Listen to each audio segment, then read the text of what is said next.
Still sitting in a truck seat that's older than your favorite pair of work boots?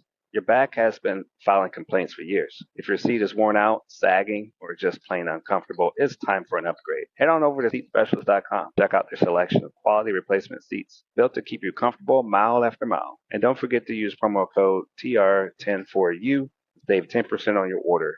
Seatspecialist.com, because a better ride starts with a better seat.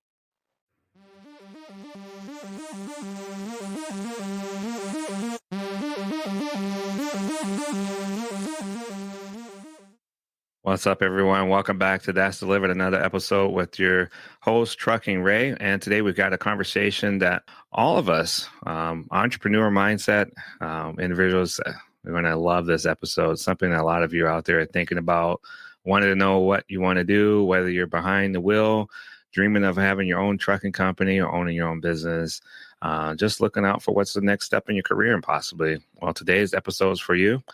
My guest is Jane Stein. She's an expert in the franchise and founder of Your Franchise is Waiting.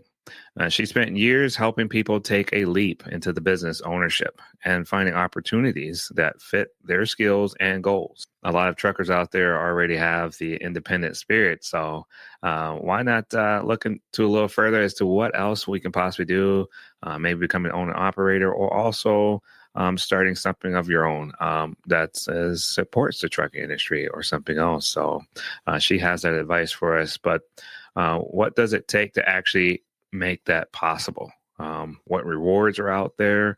What mindset do you need to succeed? Jane is going to share her journey and what drives her. And she's going to be helping others learn about becoming business owners.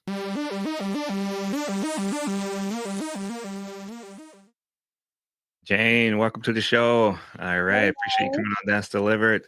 I'm excited to have you here and share your journey and what led you into the world of financing and getting your own business going. I mean, tell us a little about your journey. Let's help the listeners see what it's like to be, an entrepreneur. Sure. Well, my journey was circuitous. I became a stockbroker, in my 20s and did that until my 50s, essentially, and late 40s, really. And I loved it for about the first 15 years. And I really didn't love it for about the last 15 years. It was one of those things where I woke up in the morning and went, oh, is this a weekend? And then it's Friday. I got to talk to people, And it wasn't, I enjoyed a lot of it, right? I loved helping people. I loved the relationships, but I wasn't learning anything anymore. It was the same conversations, literally all day long with the same people. And we'll talk about this in a minute. What I discovered about myself is that I have a need for variety in my day and my work day. And at the time, I didn't really think about it. So to make a long story short, after 9/11, I had a reawakening of life is short. I hate where I'm living, which was Houston. I had two little boys who were basically being raised by nannies because I had money but no time. And I decided that's not the way I wanted the rest of my life to go. So I turned to my husband and said, I want to move. I want to quit my job. You can imagine how this went down. And it took a while to do it, right? It took about 3 years of planning. And we finally did it. And we moved to a little town in Colorado that, was my dream town. It had 4 seasons. I have a son on the spectrum, and they have a lot of quirky kids in this town. It's Boulder. There's a lot of scientists and a lot of, kids that are on the spectrum just because that's who scientists have, because most scientists are on the spectrum. So it was just a dream scenario. And my kids, we bought a little house that was 2 blocks from their elementary school. I'd walk out the door and watch them, walk to school in the morning. No more carpool business, and it was really, really lovely. And then what happened was when they sort of got into middle school and high school, there's really not much more that a mom can do in terms of getting involved in the school. So I was bored out of my mind, and I realized I missed business. I missed smart conversations, talking to people about their money and their future and all those aspirational conversations. So what happened was I thought I would buy a franchise. So I start clicking around on the internet, and I am inundated with franchise brokers. And a light bulb sort of went off because back then the business was not super sophisticated and the franchise brokers were not super sophisticated. Frankly, they were kind of used car salesmen. And so I went through the process that they, did and realized this is an area that I would absolutely kill at. It's my kind of thing. It's talking to people about business. It's research. It's problem solving. It's helping people see their way forward in something that they really, really want to do. And I just felt I could do it better than 80% of the people out there doing it. And so that's actually how I got into the business. I like that that spirit, that competitive spirit. It's also seeing something better for yourself and the industry. I mean, that's huge. I mean, not just accepting it for what it is. You wanted to elevate it. You wanted to make it better. So, man, that's great work. Was there a specific moment where you realized that franchising was your calling? I mean, you're in it to win it here. What was there a moment that you kind of realized that? It was my first placement. So I had been in the business about 4 months. I was talking to people. I had a lady who I was working with, and she had gone through a divorce, and she really hated her job. She had to work nights and weekends. She was in catering. She was now a single mom, and her daughter was at that critical period where you kind of want to be around middle school. And so when I placed her, she said to me, I don't want you to ever think you're bothering people if you're reaching out to try and get business. She said, I feel like you were a gift from God to me. It was like, I still get chills thinking about it. I mean, when it's right and when it's right for the right person, it's kind of a magical matchmaking experience. And the fact that I have the privilege of steering these people into their next phase of their life, their careers, it's awesome. That is cool. I mean, people could look at it like just an acquisition, but you're looking at it as guidance and also helping people see how they can find happiness in a world that, sometimes can be monotonous. Just like you say, it could be just in that rat race, trying to wait for the day that you get free to do something you are passionate about. I mean, that's great. That's really good.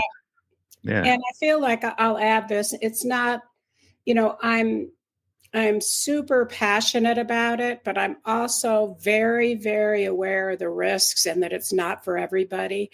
And so I consider my role in the process to also be the one to tell people this isn't the right time for you. You don't have enough runway.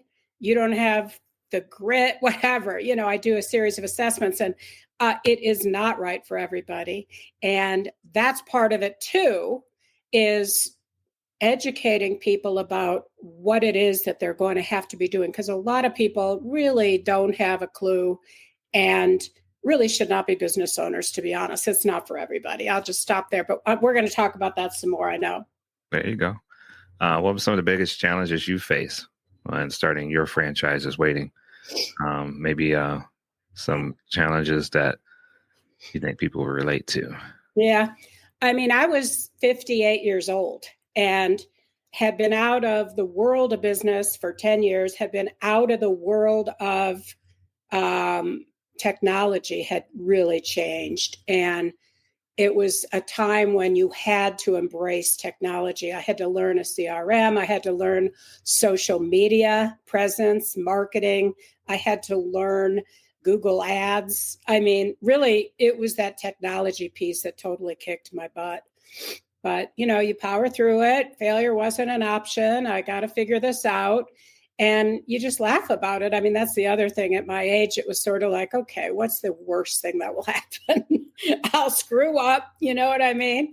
Right. And I won't figure out how to have the Zoom on at the right time. It's that kind of a thing. But technology really was challenging, as you get older. And, it's probably true today. Now it's all AI. I don't think I could start over today in the world of AI. It sound like me starting a podcast and getting that going. It is a lot. I mean, especially Google Ads, algorithms you're fighting. I'm like, what's going on here? Yeah, So, absolutely. I don't mind artificial intelligence when it comes to asking questions and getting answers, but yeah, it's nice that you get a sounding board you can talk to, but then you got to fact check it. Make sure it's right. Right. I started doing some of my newsletters with AI, but then of course it doesn't sound like me. Right. So what I do is I just go in and edit the heck out of it till it sounds like me, because my voice is unique. Right. It's very forthright Fact and check less formal. I don't have a formal voice, and AI comes across so formal. Yeah. I was thinking, what was some personal experiences or struggles that motivate you to find this business? Maybe something that people can relate to when it comes to your personal life. I know you mentioned you have a young one. So what was some of the experiences or struggles that you could share?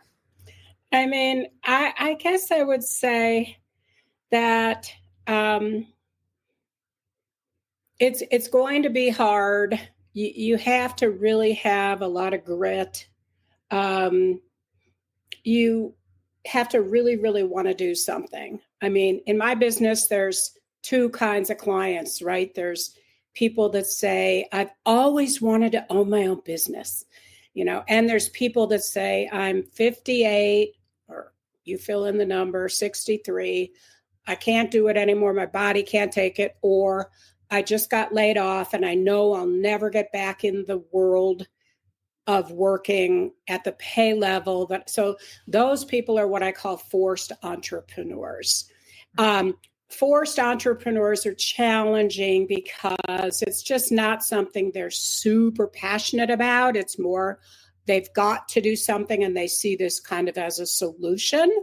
And those people are a little bit harder to place, obviously, because if somebody is saying, I've always wanted to own my own business. I've dreamed about this moment since I was, 18. I grew up in my family's business. Those people are going to push themselves forward through the discovery process. They'll do the homework. They'll reach out and deal with all the challenges of funding, and they're going to get it. So I mean, I guess I would say I forgot the question, and I think I was just rambling. But so on those particular challenges, I know you were in the stock market, and you were able to, like you say, you had money, but not so much on the time aspect. I mean, what were some of the challenges that you saw or the struggles during that process that you can help people to relate to? Like, hey, I guess there's two types of people, but how do we put this pieces together personally in our life? Well, my personal struggle is maybe not going to be the same, but for me, I was bored and I felt I was dying every day. And that has been sort of a theme throughout my life. I'll do something for a period of time and then it's time to move on. And when I know it's time to move on, I know it in my gut. And because I'm somewhat fearless, I mean, I will just leap and try crazy ass things. I just signed up for an improv class out of the blue. I'm like, oh, that sounds outrageous. I'm going to try that. So, I mean, struggles for me are around boredom and keeping myself feeling engaged and passionate about, life and something that I can bring to the table and help people. Another struggle that I had with switching careers at a ripe old age was everybody was younger than I am. And so you have to really try and communicate your expertise. You're still being, I guess I would say, relevant. And because I think when people sometimes saw me and see me today, they may think that I'm somehow not on the cutting edge. I don't know what's happening. I'm not relevant. And so, and everybody is going to experience that if they're going to try and reinvent themselves and they're, in their 50s and 60s. And that's just something you're going to deal with. And you're going to have to push yourself to stay relevant. I had to learn a lot. I had to stay up late reading books. I had to push myself way out of my comfort zone in terms of talking to people about an area that certainly in the beginning I wasn't an expert, but I had to act like I was. And, the only thing I kept saying to myself is, well, I know more than they do, because I've read and I've learned and I've, studied. But I was certainly by no means an expert. So you got to fake it until you make it. That's a real thing, isn't it? That's a real thing. People, they think, hey, man, say mean things to yourself. Well, you're not faking it good. You're talking yourself out of it. Yeah. So the entrepreneurial mindset, there's a lot of my audience that's made up of truckers. Many of them are, business minded already, but hesitant to take the leap. What do you think stops most people from going into business for themselves? Well, I think two things. One is they don't have the financial wherewithal, and that's a legit thing, and you can't really do anything about that. I mean, if you can look for opportunities. For example, you could try and find a business that the owner is close to retiring and try and get in there and convince him, hey, let me work for you for free. I'd like to take over this business and I'd like to, earn your trust and see if there's an opportunity in that way. So the money piece is there and it's legit. And in my world, honestly, I don't think people should even consider this unless they have 60 to 80,000 liquid capital sitting around. The banks will loan you the money. That's not the issue. And the issue is just, I know what it's going to take. And I know what kind of a runway you'll need until you start earning. And I feel like I can't find anything for you unless you have a minimum of that piece, and more is better. But the second thing that stops people from doing it is fear. And, fear is healthy. Fear keeps us from being eaten by lions. We need fear. But at some point, you have to calculate the risks, understand the risks, and push yourself through it with some sort of confidence that you'll be able to get to the other side. There's nothing I can say that's going to help you with that. There's nothing Tony Robbins can say. You yourself have to find it in yourself to overcome the fear that you will fail. And failure cannot be an option. You just have to reach that point where you say to yourself, as I did, I will do whatever it takes. I am not going to lose my money here. I am going to do what it takes to succeed. And of course, backed up of that is a lot of research, and that's where I come in and blah, blah, blah. But you have to do a lot of homework to understand what that first year might look like, what that second year might look like, line up your ducks, how you're going to do it, blah, blah, blah, convince the wife, convince the whatever. And fear is really what stops people, and it's healthy. And again, not everybody's made to be an entrepreneur. Look, we'll talk about this. You got to do everything. If you work for somebody, it's fantastic. You just get a paycheck once a week. You don't have to deal with anything but your job. When you own a business, you're going to be doing the marketing. You're going to be doing the staffing. You're going to be doing the HR. You're going to be doing the payroll. You're going to be, it's a myth that a franchise does it all for you. They don't. There's a lot of structure. They're going to coach you heavily. assign you a business coach. They may have a resource for HR. They may have a resource for payroll. But bottom line is you're going to be wearing all these multiple hats every single day until the business gets to the point where you can hire out various pieces of these roles. So it's a lot, and fear is healthy, and it keeps you, from doing stupid things. And there is a point, though, at which you just have to make an educated guess that this is a good option for you, and everybody has to be on board, and you have to have the financial runway, and the timing has to be right. There's certainly the time isn't right when you have little kids at home and you can't pay your bills, right? The time is later. The kids have been educated, if that's your deal, and you've got a little bit of money saved aside. And if you lose a little bit of money, worst case scenario, it's not going to bankrupt you. It's not going to be the end of the world for you. Yeah, nicely said. I mean, you talk about the mindset that you need to have. You talk about the grit. Can you share a story with someone you had a big shift in how they were thinking, and then they were able to find a way to succeed? Have you helped someone in an area like that? I mean, literally everyone I place, because I keep in touch with them, they are overwhelmed the first year. I just placed a lady in an outdoor lighting business. She's not an electrician.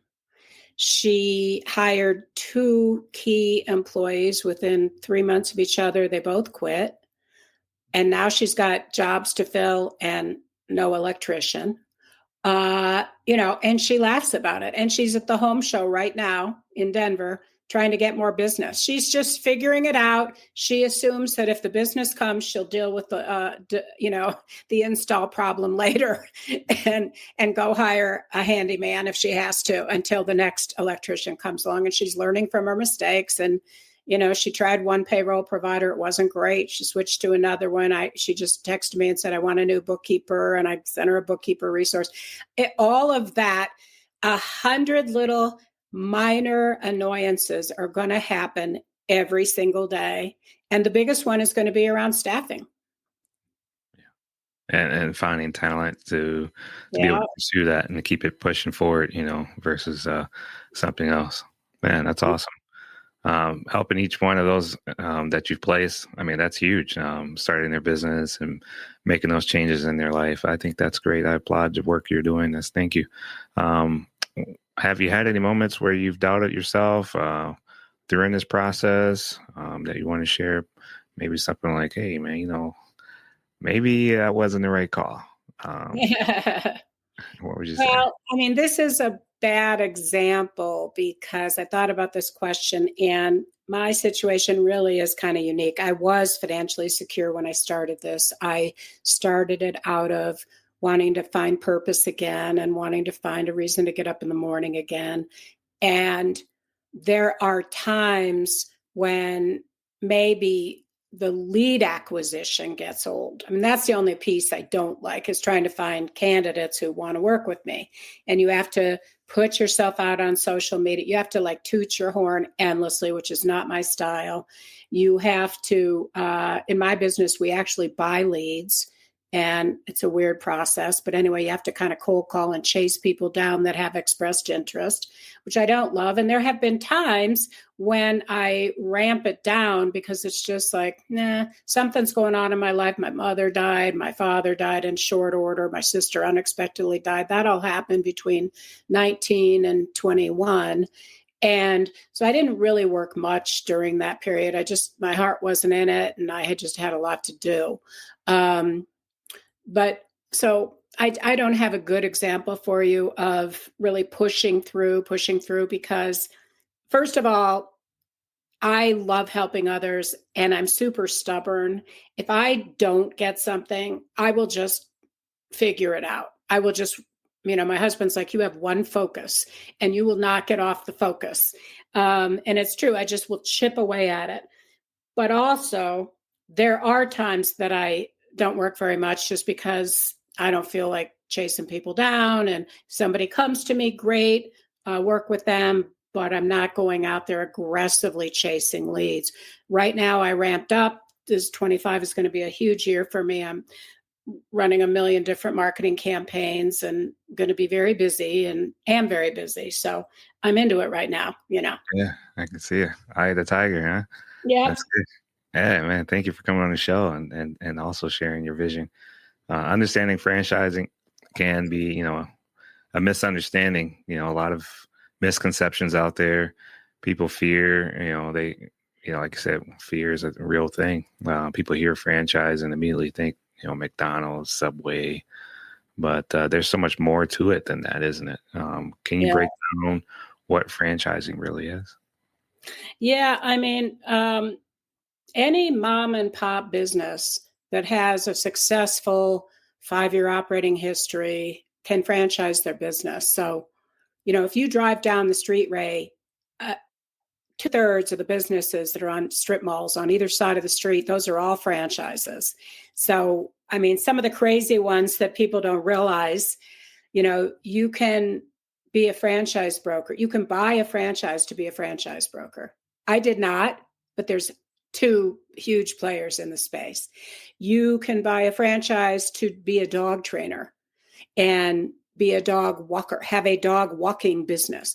Keeping in mind the franchise model is taking any business that is, not professional, and nobody owns more than 2% of the market in a lot of chuck and a truck type businesses. Traditionally, the franchise model was taking those industries, making them professional, having people show up on time with iPads, making on the spot estimates, having the software to track your drivers, to optimize the route. That is the traditional franchise model. And they went into those industries, whether it was plumbing, carpet cleaning, house painting, landscaping, and just dominating against those chuck and a truck mom and pop type businesses because their presence is so much better. Their execution is so much better. So just about everything you can think of, you can find it in a franchise. But some of the crazy ones lately are pet cremations. Yeah. And I think that's killer idea because people love their pets. And well, if you've ever gone through it, the whole cremation process is gross. And your dog's ashes get mixed with everyone else's ashes. It's a disgusting business. Crime cleanup is a franchise, very, very uber profitable. Margins are enormous because when somebody commits suicide in their apartment, the HOA cannot clean it up. There's biohazards. You have to be professionally trained to do that. And these crime cleanup companies, they basically, it's easy to get the labor. You can pay your people $55 an hour for these jobs, which are 2 times a month. You hire firefighters oftentimes and train them in biohazard cleanup. So that's a killer business if you can stand it. You have to be very good at communicating with people on the worst day of their lives. So you have to be extremely sensitive to what's been going on. Often it's a parent. Think about, it's not just crime cleanup. Think about somebody's got to go in and clean up the home of what's his name who just died. Who's the actor that they just found he'd been in his home? Yeah. Gene Hackman, yeah. Yeah. And his wife. So there's a lot of things like that happen. There's hoarding. Those are all biohazards that have to be cleaned up professionally. Anyway, there's downsizing and estate sales. There's the dental, the guys that, those dentists have to have that equipment serviced and fixed like immediately. So there's entire franchises for dental repair of the equipment, stuff like that. So all kinds of stuff. There's hydraulic pump replacement parts and servicing. Most restaurants pay 1 of 2 franchises to have their restrooms cleaned every week because their employees don't want to go in there and do it, and they have to be done professionally. And so it's a route. You have your techs and they go in. Same thing with cleaning the oil out of the fryers. That has to be professionally disposed of and replaced and cleaned. And those are all franchises that do all that work. Wow. I mean, keep everything going, and we don't even know it. Yep. That's amazing. A lot of detailed, finite things that need to be taken care of on a delicate issues that, like you said, most people on a day to day won't be able to do that because they don't have the skill set or the training.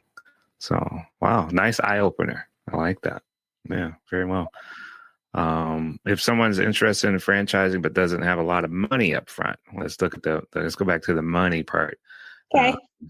what are there franchising options available for them? Or like you said, they should just get a plan and have that there to save up liquid capital. You should always do that first. You should not even consider this unless you have that 60 to 80,000 sitting around, and maybe you own your home, so that worst case you can get a home equity line there. But the traditional route is to get an SBA loan. The government wants to support small business, and that's what the SBA does. And if you're starting a franchise as a startup and you want to go to the bank and get money, that's going to be the only option, is the Small Business Administration loans. The problem is right now interest rates are 10% on those loans, and they do adjust quarterly. So as rates come down over the next 4 years, that's going to be great. So the traditional way is you get an SBA loan, or you beg, borrow. I was going to say beg, borrow, and steal. Hopefully you don't do that. Beg, borrow from family and friends. You might borrow against your house, $50,000. You might pull some money out of your retirement account. By the way, you can take money out of your retirement account income tax free under a particularly quirky segment of the IRS tax code.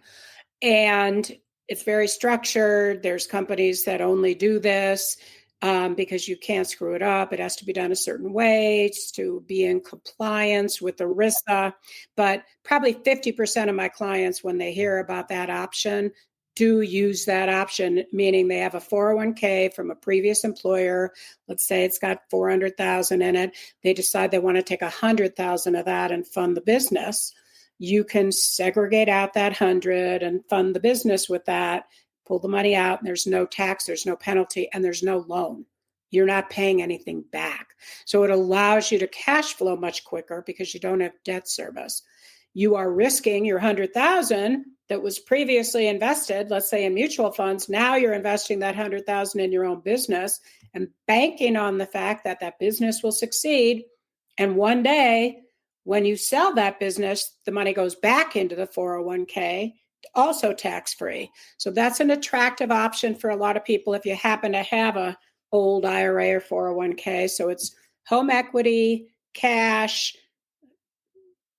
friends, family, SBA, probably in that order, and then 401k. How hard is it to get an SBA loan? I mean, it's like you said, there's certain It's not things. hard in franchising. So it has to be an established franchise. It can't be a franchise where there's, one or two out locations. So they have to have 10 or 15 locations open and operating that the bank can see. Especially if it's under 150, it's hard paperwork wise. There's onerous paperwork. You have to go through, I have the resources, but you have to go through an SBA lender that specializes in franchises. You'll pay a bunch of packaging fees, probably $2,500 up front.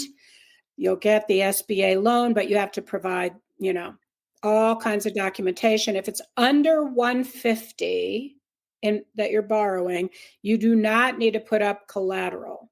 If it's over 150, you will be putting up your home as collateral. And if you don't own your home, it's almost a no-go unless you have other, like a big portfolio of stocks or something, because you have to put up collateral if it's over 150. But getting a little $75,000 loan, relatively easy. There's equipment financing. You can go the hard money route, which is terrible, but if you have to, you can go.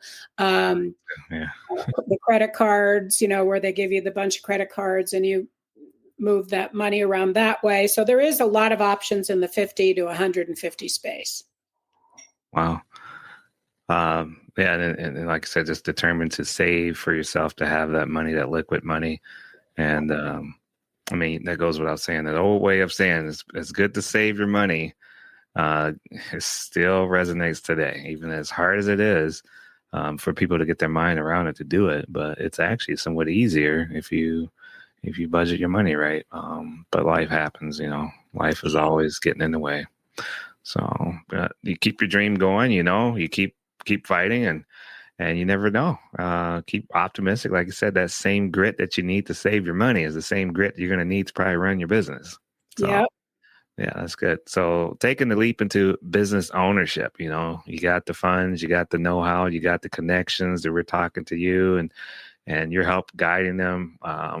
Many truckers think about becoming owner operators, but which is kind of like running a franchise, what would you say to those individuals if they wanted to take the first step and getting into something else, or even just going into having a fleet of trucks? I mean, I don't know anything about going independent in your business. I feel like every town of size has a SBCD or whatever it's called, Small Business Development Council, and they have experts and volunteers through SCORE, SCORE, that will help you if you're going to want to be an independent owner operator of a trucking company. They'll help you with various aspects of that. A franchise is really an option for somebody who wants to completely reinvent. I mean, that's, the franchise route is traditionally for people who have never owned a business before. Because if you have, you don't need a franchise, right? You're an entrepreneur, you've done it, you own a business, you can start another business, right? People start with franchising as business 101. They don't know anything about owning a business. They want to step into a plug and play situation with coaching. The format is there, the marketing is done, the CRM is done, the technology piece is done. And they want a lot of guidance, and they're willing to pay for that structure and guidance because you are going to pay a franchise fee to be part of this organization, and you're going to give them a percentage of your sales every single month. They're going to grab their 6%, 8% royalty right off of your top line sales. And people choose to do that because they want the structure, they want the support, they've never owned a business. And for many people, it's their first business, most people. It doesn't mean it'll be their last business. They'll start with a franchise. This is how a lot of money is made in franchising. You start with a, home services franchise, let's just say, and you can start those for all in less than $150,000. So they start that window washing business, they start that roofing business, they start that whatever it is, carpet cleaning business through the franchise route. Now they have their business and they're building it. And 8 years from now, their revenue is $800,000. And an $800,000 revenue generating business is worth $600,000 when you go to sell it. So now they sell it. And they take that $600,000 and maybe they do another franchise, or maybe they do their own thing now that they've learned what they need to learn going the franchise route. So it's really a means to an end. It's not the end for a lot of people. It is for some people. I mean, I know guys personally that started with one Carl's Jr. and now own a portfolio of 500 fast food restaurants all over the country that they operate out of one corporate office with just a huge management team.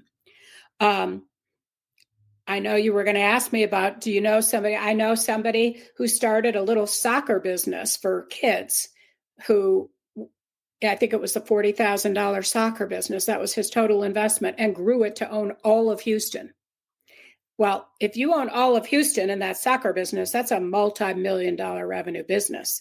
So you can build up a lot of net worth in franchising. You can grow it by either just doubling down and growing that business. You can grow it by adding side businesses that are, similar but different, where you're serving the same clientele. So you start with there's a lot of umbrella organizations that are built for you to do that. Neighborly is one of them. You start with a glass business where you're replacing plate glass. And then you add on their appliance repair business, Mr. Appliance. And then you add on Mr. Electric. And you just keep adding on these businesses. They don't cost a lot to add on. You can use your same technicians for the most part. They just get cross-trained. You're using the same software system. And you can operate those oftentimes out of one solitary location and just scale it by adding more and more truck technicians and more trucks that you lease. So you can build, there's a lot of ways to make $1 million in franchising. But it's not for everybody the end all. A lot of people will get into a franchise, build it, sell it, and get out and do something else. It's very common. Oh, it's very common. So, and then also too, you got your franchisee and you have your franchisor. So they coexist within each other because, you may learn how to do it, but then you can help other people do it like yourself. So would you be considered a franchisor? Because you're also a business owner as well. So no, because my business is not a franchise. So the franchisee, it's a good question. People are always confused around the language. If you buy a McDonald's, you're a franchisee in the McDonald's system. McDonald's is the franchisor. If you buy, a CertaPro painting business, you're a franchisee, you own your territory. CertaPro Corporate is the franchisor.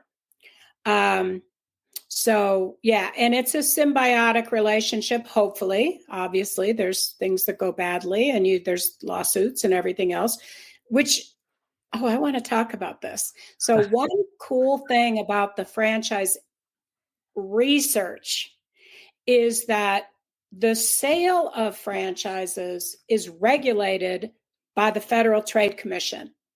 And so if you are an interested buyer and you either go direct or you go through me, either way, hopefully through me, because then I'll teach you what you need to know to ask the right questions. But anyway, there is a specific process that the franchise development team, not me, their franchise salespeople, have to take you through. And they have a part of that is they have to disclose to you in a 200-page document, a franchise disclosure document. And in it, Ray, is the names and contact information of all the franchisees in the system, including all the franchisees that have left the system in the last 3 years. They have to disclose any and all lawsuits. They have to disclose any and all bankruptcies of their principals, which I don't get why that's so important, but it is. And so there is a lot of information to be found before you write a single check and sign on the dotted line. The actual contract that you're going to be signing if you move forward with the franchise is in that document. So you can read the language and know what you're agreeing to. All the fees have to be disclosed. They can't charge a fee if it's not in the document.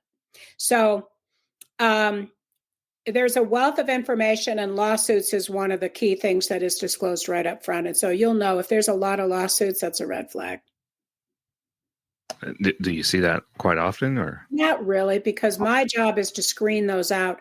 So my process is somebody comes to me with, hey, I really want to go the franchise route, but I don't know what I want to do, specifically. But so I do some assessing. We talk about their strengths, their skill sets. Do they want employees? Do they want no employees? Do they want to do things themselves or have a team, whatever?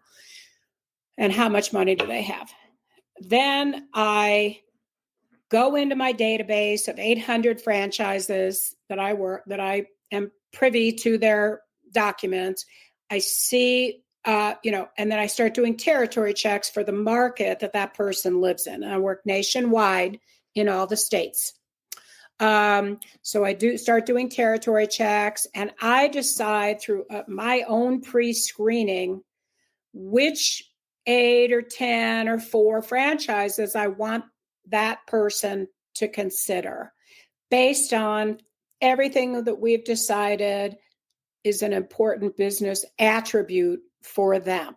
It may be brick and mortar, it may be home based, it may be service, it may be product, it may be that they want recurring revenue, it may be that they want something recession resistant like disaster recovery, all kinds of stuff.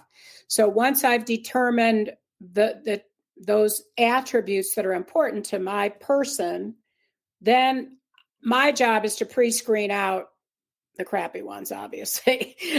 So the first thing I do is download the disclosure documents, which I have access to. Most people don't. And I run to the lawsuit section and I look and see what they are, if they're trivial or if they're a normal range. It is a normal thing to have 1 or 2. It is not a normal thing if you only have 300 locations to have 10 lawsuits. That's not good. So that's my job. Yeah. So the success rate, I mean, you want them to be successful.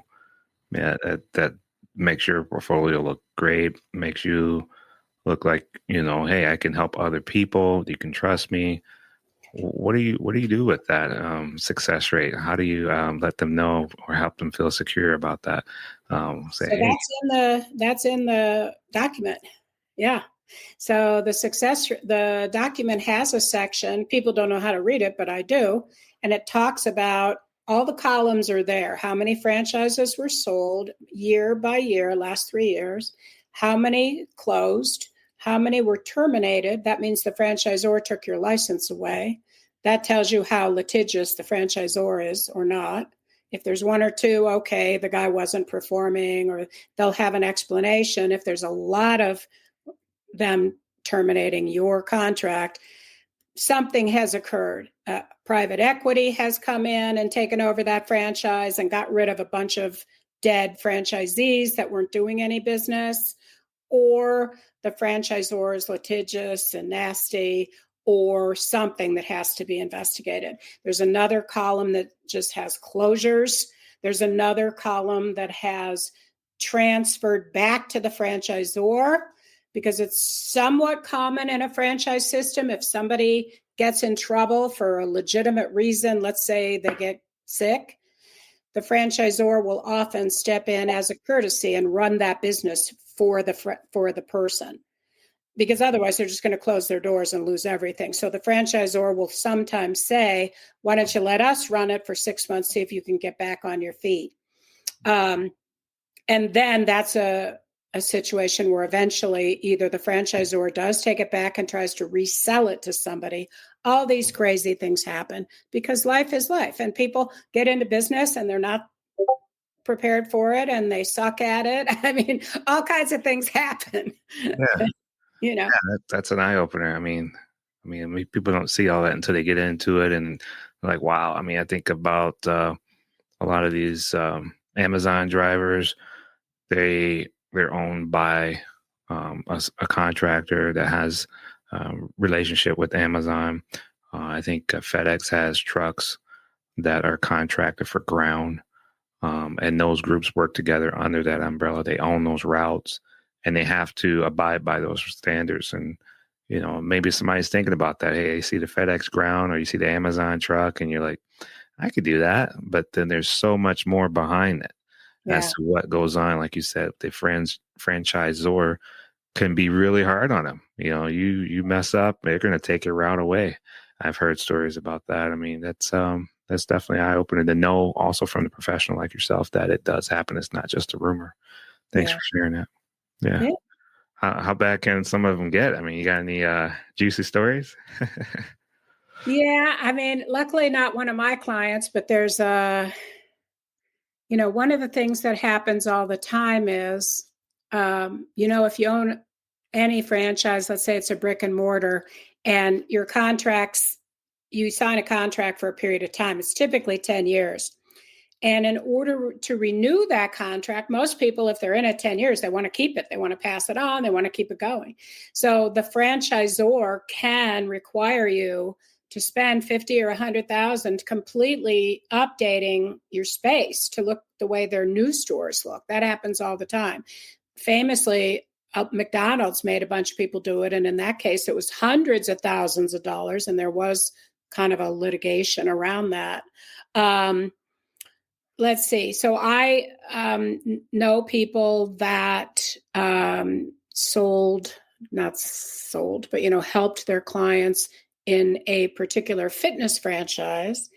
And originally, it was a new franchise, but owned by very experienced franchisors, but they had just started this new thing.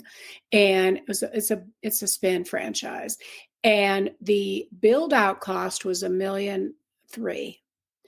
And you have to make a lot of money to earn back your $1.3 million build out cost.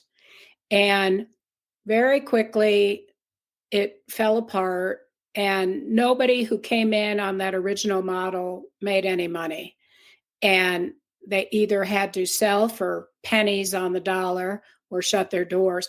And then the franchisor learned, and they rolled out a new model so they could keep going, that just was a much less expensive. Now it was only 500,000. Do you know what I mean? And those people who got in after that did fine.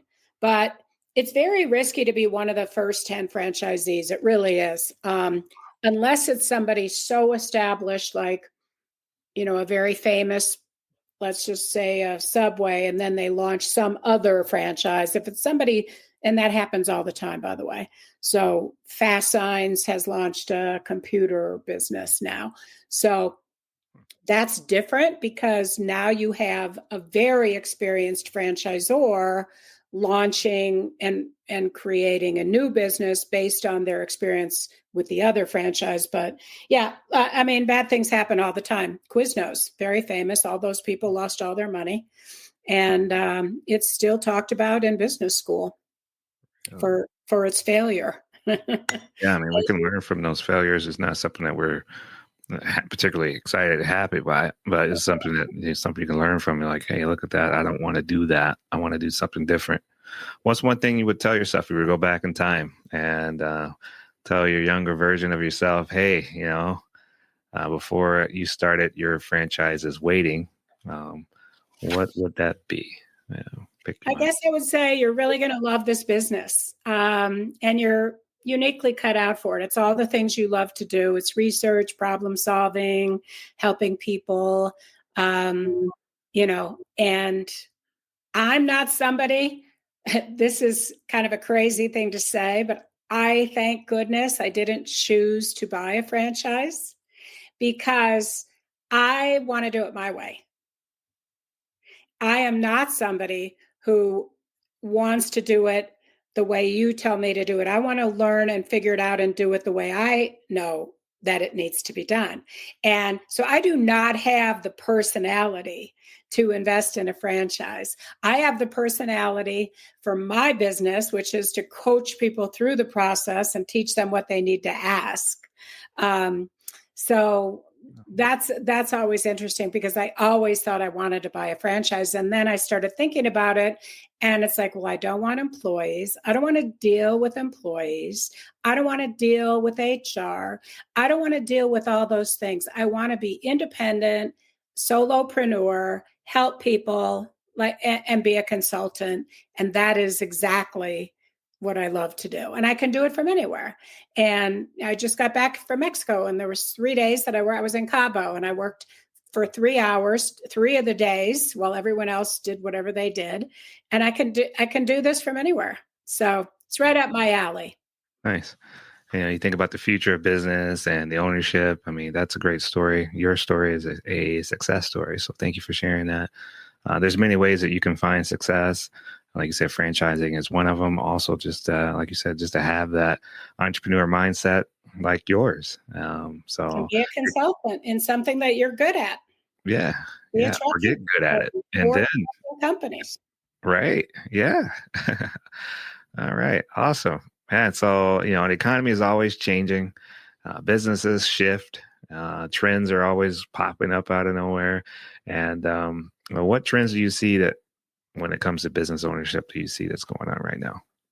Yeah, I think food is always going to be tricky for that reason because we all know things that were just so hot when they first came out, frozen yogurt. No one eats frozen yogurt anymore. So I think food is particularly challenging, but the whole AI thing is going to change the way a lot of businesses operate. It's going to put certain businesses maybe out of business. Um, Amazon, people come to me and say, I want a business that Amazon can't take over, that robotics can't take over, and that people will always need. Well, that may not be the business of your dreams, but there's a lot of categories that fit that, Yeah. Restoration. If your toilet floods, which the average home does 4 times a year, some crazy statistic, or your ice maker, you're going to need those guys to come in with the blowers and rip out the walls and rip out the flooring. And I mean, there's Also, a number lot two of business too. The number two business they say is really good. yeah, there's a lot of businesses like that. Yeah. And so you just have to, be thinking, what's it going to look like in 10 years? And how long am I going to be in it? Maybe if it's over 20 years, you don't care. Because again, a lot of people start a franchise for not a lot of money, build it up and sell it in 5 to 7 years.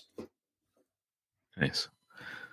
So if someone's listening right now, is on the fence about business ownership, what would you say to them to encourage them? I know, they have to have that fortitude and the mindset, but what words of wisdom would you give them?